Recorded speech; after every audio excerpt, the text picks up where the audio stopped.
Students, आप लोग का मेरे YouTube चैनल मैथ्स डाउटलेस में स्वागत है। आज हम लोग NCERT क्लास 9 सब्जेक्ट मैथ का दूसरा चैप्टर बहुपद का एक इम्पोर्टेंट टॉपिक पढ़ने जा रहे हैं और टॉपिक का नाम ये है कि गुणनखंड प्रमेय की सहायता से बहुपद का गुणनखंडन, यानी factorization of polynomial by factor theorem. यानी गुणनखंड प्रमेय की सहायता से हम लोग किसी बहुपद का गुणनखंड कैसे ज्ञात करते हैं। तो हम लोग पिछले वीडियो में सीखे कि एक द्विघात बहुपद अगर ऐसा फॉर्म में दिया रहता है ax square plus bx plus c के रूप में, तो इसके मध्य पद को हम लोग विभक्त करके इसका गुणनखंडन ज्ञात कर सकते हैं। और चूंकि ये द्विघात बहुपद है तो इसके दो गुणनखंड आते हैं अलग अलग, तो इसको भी हम लोग गुणनखंड प्रमेय से बना सकते हैं, लेकिन लंबा होगा। उससे आसान होता है कि मध्य पद को हम लोग विभक्त करके बना लेंगे। लेकिन अगर ऐसा सवाल आपको मिल जाए ax cube plus bx square plus cx plus d, इस रूप का बहुपद का आपको गुणनखंड करने को दे दिया जाए, तो इसके पदों को विभक्त करके बनाना थोड़ा कठिन हो जाता है। तो ऐसे सवालों में हम लोग गुणनखंड प्रमेय का हेल्प लेते हैं, उसकी सहायता लेते हैं और उसके मदद से हम लोग स्टेप बाय स्टेप बना सकते हैं आसानी से। ठीक है, तो ऐसा जितना बहुपद होगा त्रिघात बहुपद ax cube plus bx square plus cx plus d, तो इसके गुणनखंड हम लोग करेंगे तो इसमें तीन अलग अलग फैक्टर आएंगे, तीन अलग अलग गुणनखंड आएंगे। तो देखिए यहाँ पर एक सवाल है हमारा, x cube minus 23x square plus 142x minus 120 का गुणनखंडन कीजिए। सवाल में आपको सिर्फ ऐसा ही पूछ सकता है, वो नहीं बोलेगा कि गुणनखंड प्रमेय की हेल्प से कीजिए। आपको खुद से समझना होगा कि क्यूबिक है यानी बहुपद, यानी कि त्रिघात बहुपद है, तो आपको गुणनखंड प्रमेय का यूज करना होगा, तभी आप आसानी से बना पाएंगे। तो इसी रूप का यहाँ पर ये है, देखिए ax क्यूब के रूप का है, x क्यूब a की जगह पर कुछ नहीं तो 1 है समझिए, bx स्क्वायर x स्क्वायर है, b के जगह पर यहाँ प्लस b के जगह पर माइनस 23 है, cx x है यहाँ पर, c के जगह पर प्लस 142 है और d के जगह पर माइनस 120 है। तो ऐसा जितना त्रिघात बहुपद होगा हम लोग गुणनखंड प्रमेय की सहायता से ही बनाएंगे। तो चलिए हम लोग सीखते हैं कि कैसे हम लोग इसे बना पाएंगे। तो सबसे पहले हमने यहाँ सवाल को लिख लिया है, इसका हमें क्या करना है, गुणनखंडन करना है। तो करना क्या होता है, पहले आप लोग ये समझिए कि यहाँ पर जो अंतिम पद है, लास्ट में जो संख्या आपको दी हुई रहेगी, यहाँ पे क्या है, माइनस 120 है। तो सबसे पहले हमारा काम ये रहता है कि माइनस 120 के क्या क्या गुणनखंड है, कौन कौन सी संख्या से माइनस 120 विभाजित होगी, वो सब उसके गुणनखंड कहलाएंगे। तो माइनस 120 के सारे गुणनखंडों को हम लोग सबसे पहले लिख लेंगे। तो माइनस 120 के गुणनखंड क्या क्या है, कैसे लिखेंगे हम लोग, तो ये तो खुद से निकालना पड़ेगा हम लोग को कि कौन कौन सी संख्या से 120 विभाजित है, वो सारे के सारे 120 के गुणनखंड कहलाएंगे। और जो 120 के गुणनखंड होंगे उसी में प्लस माइनस का चिन्ह हम लोग लगा देंगे, वही माइनस 120 के भी गुणनखंड कहला जाएंगे। तो देखिए 120 के गुणनखंड में सबसे पहले एक जो है संख्या, एक सभी संख्याओं के गुणनखंड होती है, तो 1 गुना 120 कर लेते हैं हम लोग। तो देखिए 120 मिल गया हमें, यानी कि 1 और 120 का गुणनखंड होगा, दो संख्या मिला। 120 के एक के बाद और सोचिए कि कौन सी संख्या जिससे 120 विभाजित है, 2 से, तो 2 गुना 60, ये भी 120, तो हमें 120 का और दो गुणनखंड मिल गया, 2 और 60। फिर समझिए किससे, 3 से भी विभाजित है 40 बार में, तो 120। फिर 4 से भी विभाजित है 30 बार में, 120। ठीक है, 4 के बाद 5 से भी विभाजित है 24 बार में, 24 गुना 5 120 होगा। फिर 5 के बाद 6 से भी विभाजित है 20 बार में, 120। 7 से तो विभाजित नहीं है, 8 से विभाजित है 8 से 15 बार में, 120। फिर 8 के बाद 9 से विभाजित नहीं है, 10 से है, 10 से 12 बार में, 120। 10 के बाद ये कब तक चलेंगे हम लोग, ये भी देखना है। अभी हम आप लोगों को क्लियर कर रहे हैं कब तक चलेगा ये प्रोसेस।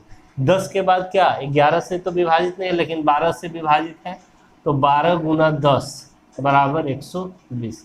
अब यहाँ से रुक जाएंगे हम लोग। क्यों रुक जाएंगे? क्योंकि देखिए यहाँ पर 12 आया था और फिर यहीं 12 से ही स्टार्ट हो गया है हमारा अगला। तो अब 12 के बाद जितना भी बढ़ेंगे फिर हमें 15 गुना 8 मिलेगा, फिर 20 गुना 6 मिलेगा। तो अब हमें करने की ज़रूरत नहीं है। अगर ये रिपीट हो गया 10 गुना 12, 12 गुना 10 तक पहुँच गए, जहाँ से संख्या रिपीट होने लग गया वहाँ से हम लोग रुक जाएंगे। अब ये इधर से इधर चलेंगे, यही हमारा गुणनखंड हो जाएगा 120 माइनस 120 का। तो क्या क्या देखिए, प्लस माइनस 1 यहाँ से चलेंगे, फिर प्लस माइनस 2, फिर यहाँ plus minus 3, plus minus 4, plus minus 5, plus minus 6, plus minus 7, plus minus 8, plus minus 8 के बाद 10, फिर प्लस माइनस 10 के बाद देखिए 12, 12 भी उसका गुणनखंड है। इसके बाद ऊपर इधर से जाएंगे, फिर प्लस माइनस 15, फिर प्लस माइनस 20, फिर plus minus 24, plus minus 30, plus minus 40, plus minus 60 और प्लस माइनस 120। ये सारे जो संख्याएं मिली हमें, ये सब माइनस 120 के गुणनखंड है। इतना हम लोग को करना होता है हर सवाल में, यहाँ पर जो भी संख्या दिया रहता है। ठीक है, अब क्या काम होता है, यहाँ से हमें खुद के मर्जी से अपने मन से, जैसे यहाँ पर दो संख्या है, प्लस भी 1 है और माइनस 1 भी है, हम लोग यहाँ पर इस बहुपद में x के जगह पर संख्या को रख करके हल करेंगे, सॉल्व करेंगे, और जहाँ पर 0 मिल जाएगा हमारा काम वहीं से बनना शुरू हो जाएगा। 0 आना चाहिए, यानी कि 0 आने का मतलब क्या कि जैसे ये हम लोग सवाल दिया है, इसे हम px मान लेंगे। क्या मान लेंगे? px मान लेते हैं। माना px बराबर, px ये मान लिए हैं, तो हम लोग अपने मन से यहाँ से संख्या चुनेंगे, एक रखते हैं यहाँ से। तो p1 का मान हम लोग निकालने वाले हैं सबसे पहले। अगर 0 मिल गया तो ठीक है, 0 ना मिला तो फिर -1 रख के चेक करेंगे। अगर -1 रख के 0 मिल गया तो हमारा आगे बढ़ेंगे, फिर 0 ना मिला तो +2 रख के देखेंगे, फिर -2 रख के देखेंगे। ये काम हमें तब तक करना है जब तक कि हमें 0 प्राप्त ना हो जाए। हमारा काम है कि 0 लाना ही लाना है। 0 लाने का मतलब कि यहाँ से जो संख्या रख के 0 आएगा तो ये संख्या इसका शून्य कहला जाता है। क्या कहला जाता है? शून्य। हमें शून्य पहले ढूंढना होता है। तो चलिए p1 का वैल्यू निकालते हैं हम लोग। तो यहाँ पर x के जगह पे 1 का क्यूब रख दिए, -23 गुना 1 का स्क्वायर हो गया, प्लस 142 गुना 1 माइनस 120। सॉल्व कर लेंगे। 1 का क्यूब 1 गुना 1 गुना 1 1 ही होगा, 1 का स्क्वायर 1 होगा, तो 23 गुना 1 23 हो गया, 142 गुना 1 142 और माइनस 120। ठीक है, प्लस प्लस को ऐड कर लीजिए, 142 और 1 143 और -23 और -120 आपस में ऐड हो जाएगा, तो 20 20 40 3 43 और ये क्या मिल गया? शून्य मिल गया। और जैसे ही शून्य मिल गया हमारा काम हो गया। अब हमें किसी संख्या को रख के चेक करने की ज़रूरत नहीं है। अगर ये शून्य नहीं आता तब हम लोग -1 रखते, फिर +2 रखते, फिर -2 रखते, ये चलते चले जाते। यहाँ तक समझ में आ गया? तो सबसे पहले हमें लास्ट टर्म का गुणनखंड निकालना था। क्या क्या संख्या है, वहाँ से कोई एक संख्या अपने मर्जी से रख के 1 से शुरू करके हमें देखना है। शून्य मिल गया तो अब हम लोग आगे बढ़ेंगे। शून्य मिल गया तो अब गुणनखंड प्रमेय का हमें यहाँ पर ही यूज होता है। क्या यूज होता है, चलिए उसे समझते हैं। यहाँ तक आप लोग नोट कर लीजिए, हम लोग अब आगे बढ़ेंगे इसे मिटा करके।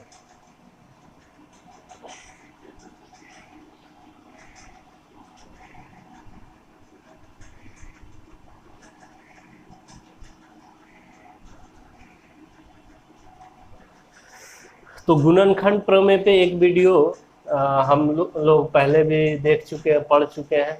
तो जो भी स्टूडेंट हैं गुणनखंड प्रमेय को नहीं पढ़े होंगे वहाँ जाके समझ सकते हैं। यहाँ पे थोड़ा सा हम लोग चर्चा कर लेते हैं उसका, क्योंकि अब उसका ज़रूरत पड़ने वाला है। तो गुणनखंड प्रमेय हमें क्या बताता है?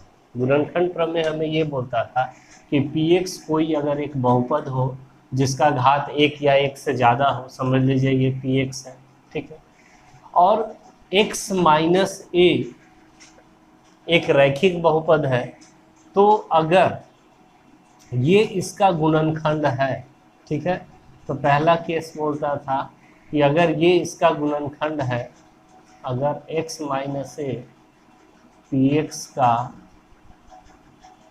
गुणनखंड है तो pa बराबर 0 होता है।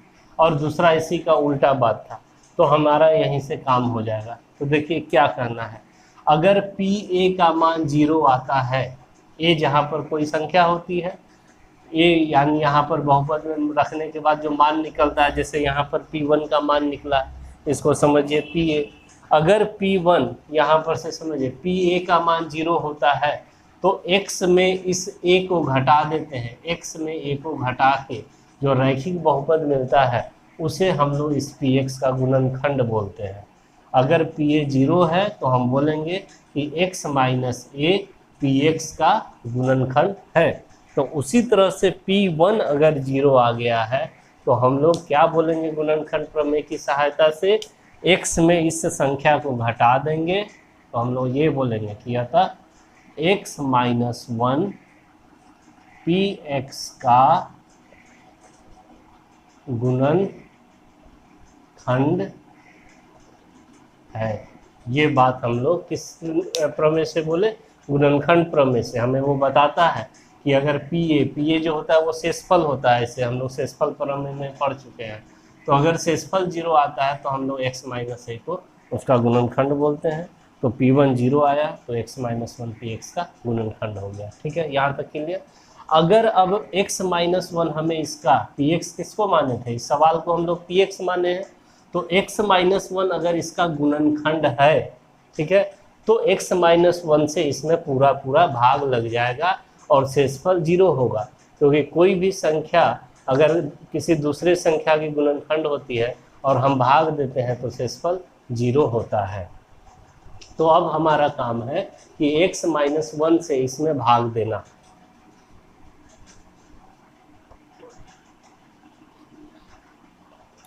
चलिए, तो अगला काम क्या है हमारा, x माइनस 1 से x cube minus 23 x square plus 142 x minus 120 को भाग देना। भाग देने की प्रक्रिया हम लोग बहुपद की भाग पे एक वीडियो बना चुके हैं, वहाँ भी समझ चुके हैं कि कैसे हम लोग भाग देते हैं एक बहुपद से दूसरे बहुपद में। चलिए, यहाँ पे हम लोग अब वो काम करते हैं। तो हम लोग रफ वर्क में चलेंगे। रफ वर्क में जो ये भाज्य होता है और ये क्या होता है, भाजक। तो भाज्य के पहला पद एक्स क्यूब को लेते हैं और भाजक के पहले पद x को लेते हैं और भाग देते हैं। एक्स स्क्वायर बचा कट के, तो यहाँ पर एक्स स्क्वायर हम लोग लिखते हैं और एक्स स्क्वायर से दोनों को गुना करके यहाँ लिखते हैं। तो x into x square x cube minus 1 into x square minus x square.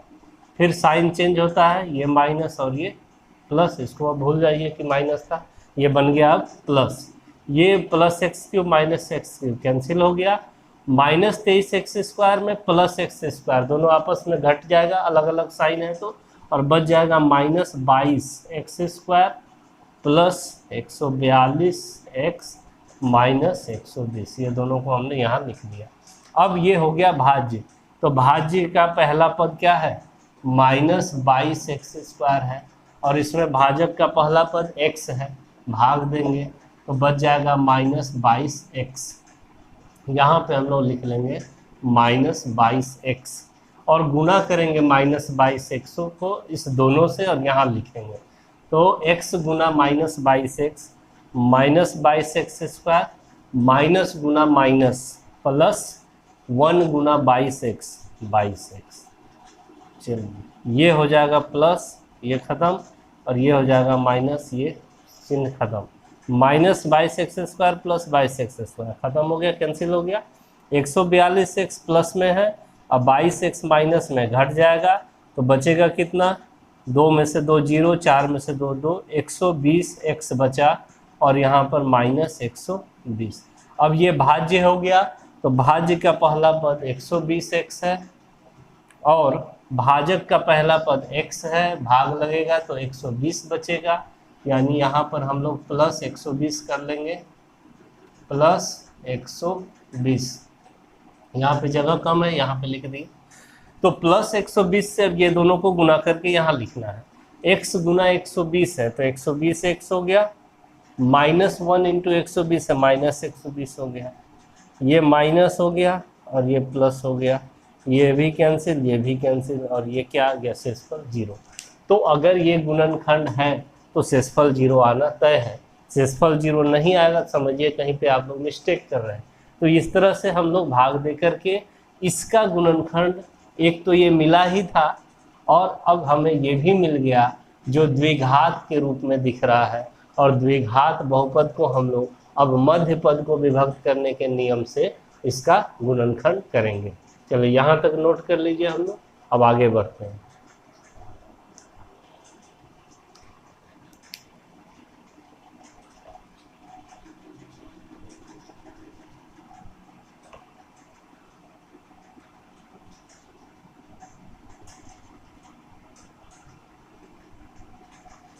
चलिए ये दोनों लाइन को अभी छोड़ रहे हैं थोड़ा सा देखने के लिए हम लोग कि क्या लिख सकते हैं इसके द्वारा। ये भाग देने पर इसमें ये भागफल आया है, नीचे शेषफल क्या था 0।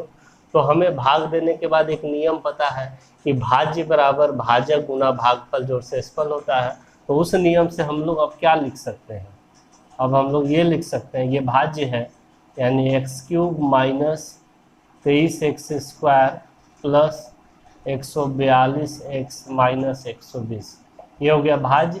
भाज्य बराबर भाजक गुने भागफल, तो भाजक है x माइनस 1 और भागफल है x² माइनस 22x प्लस 120, और जोड़ शेषफल होता है तो शेषफल तो 0 है तो उसे लिखने की ज़रूरत नहीं है। यानी जो सवाल था हमारा इतना बराबर हमें अभी दो बहुपद के रूप में गुणनखंड में हम लोग को दिख रहा है, लेकिन अब इसका भी गुणनखंड करेंगे दो अलग अलग बहुपद में, तब हमारा पूरा आंसर आएगा। तो इसका हम लोग गुणनखंड कैसे करेंगे, मध्य पद को विभक्त करके, और ये हम लोग पहले सीख चुके हैं। तो अब हम लोग इसे लेकर के चलेंगे x² minus 22x plus 120 equal to, अब इसका गुणनखंड करेंगे। इसके गुणनखंड के लिए भी नियम क्या था कि पहला पद में जो संख्या होता है x² का गुणक उसको लेते हैं, यहाँ कुछ नहीं है तो क्या है 1 है, और जो लास्ट में संख्या होता है उसको लेते हैं और गुना कर लेते हैं। 1 गुना 120 क्या मिला, 120 मिला। अब जो x का गुणक है यहाँ पर क्या दिख रहा है माइनस 22, तो अब हमें 120 को ही गुणनखंड करके ऐसे दो संख्या के रूप में लाना है जिसको गुना करके 120 तो आ ही जाएगा, लेकिन जोड़ करके हमारा क्या आ जाए माइनस 22। यानी ऐसा चाहिए हमें कि p को q से गुना करके 120 आ जाए और p को q से जोड़े तो हमारा माइनस 22 आ जाए। क्या आ जाए माइनस 22। इसको आप लोग ऐसा समझ सकते हैं x² plus minus 22x plus 120, इस रूप का आप समझ सकते हैं कि x का गुणक क्या है माइनस 22 है, ठीक है। यहाँ पर समझिए प्लस है क्योंकि प्लस माइनस माइनस ही हो जाता है। तो आपको संख्या चाहिए दो जिसको गुना करने से 120 मिल जाए और जोड़ने से माइनस 22 हो जाए। तो वो कहाँ से मिलेगा, वो हमें इस 120 के गुणनखंड करने से ही मिलेगा। तो 120 का गुणनखंड कर लेते हैं, 2 से 7, 2 से 30 बार में, 2 से 15 बार में, फिर 3 से 5 बार में, ठीक है। अब यहीं से हमें गुना कर करके कुछ संख्याओं को दो संख्या चुनना है जिसको जोड़े तो माइनस 22 आ जाए और गुना करें तो 120 आ जाए, ठीक है। तो देखिए गुना में 120 है और जोड़ने से माइनस 22 आ रहा है, यानी कि हमें दोनों संख्या निगेटिव चाहिए। दोनों संख्या कैसा चाहिए, निगेटिव। दोनों निगेटिव लेंगे तो निगेटिव इंटू निगेटिव माइनस गुना माइनस प्लस हो जाएगा और दोनों माइनस को जोड़ के माइनस भी मिल जाएगा। तो चल सबसे पहले तो संख्या सोचिए कि जोड़ के 22 आ जाए जिसको जोड़ने से, तो 2 दूना 4 और दूना 8, इधर से 5 दिया 15, 15 और 8 23 हो जाएगा, ये नहीं चलेगा। 2 दूना 4 और 2 तिया 6, 6 5 30, 30 4 34 हो गया, ये भी नहीं होगा। 5 दूना 10 और 2 दूना 4, 4 तिया 12, 12 10 22। हाँ, अब देखिए यहाँ से हमें कौन कौन सी संख्या मिली। एक तो आप इस 2 और 5 को गुना करके एक संख्या बना लीजिए। 5 गुना 2 कितना हो गया 10, और एक ये 3, ये 2 और ये 2 मिला के 3 दूना 6 दूना 12, 12 और 10 क्या हो जाएगा 22 हो जाएगा। यानी हमें दो संख्या मिल गई। कौन कौन सी देखिए, एक ले लीजिए -12 और एक ले लीजिए -10। माइनस माइनस प्लस 120 गुना करने से, और -12 को और जोड़ेंगे -10 से तो -12 10 -22 भी मिल गया। इस तरह से हमें दो संख्याएं मिल गई। अब यहाँ पर हम लोग लिखेंगे तब x², देखिए उसको यहाँ प्लस को प्लस कर लेंगे इस तरह से, -22 को हम लोग लिखेंगे इस तरह से, -12 और -10 प्लस -10, x लगा देंगे प्लस 120, ठीक है। x², चलिए ब्रैकेट को तोड़िए, प्लस माइनस माइनस तो माइनस हो जाएगा 12x, फिर यहाँ से प्लस माइनस माइनस और माइनस गुना प्लस माइनस 10x प्लस 120, ठीक है। अब इसमें करना ये होता है हमें कि इन दो पदों में और इन दो पदों में हमें कॉमन लेना होता है। तो कॉमन लेंगे हम लोग इसमें और इसमें। क्या क्या कॉमन दिख रहा है आपको इसमें? इसमें सिर्फ x ही कॉमन दिख रहा है और तो कोई संख्या नहीं है। x कॉमन ले लेंगे तो x -12 बचेगा। इस दोनों में -10 कॉमन है तो x -10 से भाग देंगे 120 में तो बच जाएगा कितना -12। ये दोनों सेम आना चाहिए, हमारा सेम आ गया। अब हमारा काम ये है कि इस दोनों को कॉमन ले लेंगे इस दोनों पद से, यानी कि x -12 और x -10 बच गया। यहाँ x -12 दोनों से कॉमन आ गया और यहाँ पर x -12 का गुणांक x और x -12 का गुणांक -10 यहाँ पे लिखा गया, यानी इसका गुणनखंड हम लोग यहाँ पे कर लिए।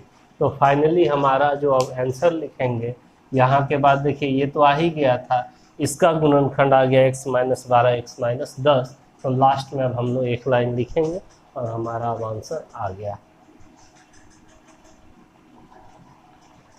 तो देखिए क्या है आंसर हमारा finally, x³ -23x² plus 142x -120 बराबर x -1 और इसका गुणनखंड x -12 और x -10।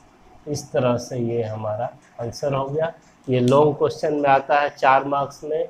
ये समझाने में इतना टाइम लगा, लेकिन अगर आप लोग प्रैक्टिस कर लेंगे अच्छे से तो बहुत ही कम टाइम में आसानी से बना सकते हैं।